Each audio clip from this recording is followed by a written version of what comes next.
And following the Surfside tragedy and the deaths of 98 people, it became clear there needed to be significant changes to state laws to improve inspection and make sure critical repairs are done. However, the Florida Legislature wrapped up its 60-day session last week, unable to pass the needed reforms. CBS 4's Jim DeFede spoke to the sponsor of the reform bill, State Representative Danny Perez, about why his efforts failed. Why wasn't the legislature able to get anything done to avoid tragedies like Surfside in the future?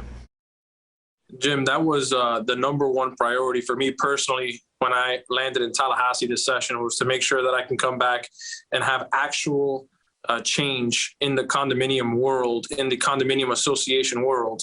And unfortunately, in Tallahassee, we fell short. Quite frankly, I was not going to window dress a bill just to say that I checked off a box and passed a Surfside package. I went up there with the responsibility that my constituents gave me to make real change. The version that we passed off the House was real change, and I stood by that version. Was I willing to negotiate? Absolutely.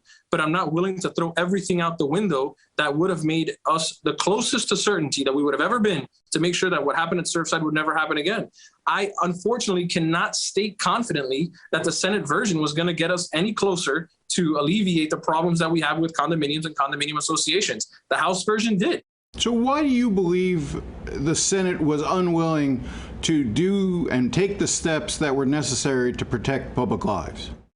That's a question, Jim, that you're going to have to ask the Senate. I'm a member of the Florida House of Representatives. No, but you were in those negotiations with them. What was the reason why either Senator Bradley or others were unwilling to move to your position in the House bill? You would have to ask Senator Bradley, but I know one of the many reasons that were told to me is the burden that it could place on the condominium owners to have to fund the reserves within the next 3 years. But quite frankly, and I don't mean this in a disrespectful way, I don't think that's a valid reason to shy away from the House version. You have one of two options. You have the first option, which is living in fear because the structural integrity of your building is not kept up to par by your association because they've been waiving reserves, or you have the ability to fund the reserves and the structural integrity of your condominium so you can sleep well at night when you put your head on your pillow, knowing that the structural integrity is there and the funds are there going into the future for the maintenance of the condominium. Those really were the only two options. And I stuck with the latter, which was the more aggressive type. And I don't regret that decision one bit, Jim. Why wasn't this addressed in the first month of session, the first 3 or 4 weeks of session? Why did it drag out until the final 48 hours of session? Because you and I both know the way the process works. Anything in that last week has a good chance of just sort of dying.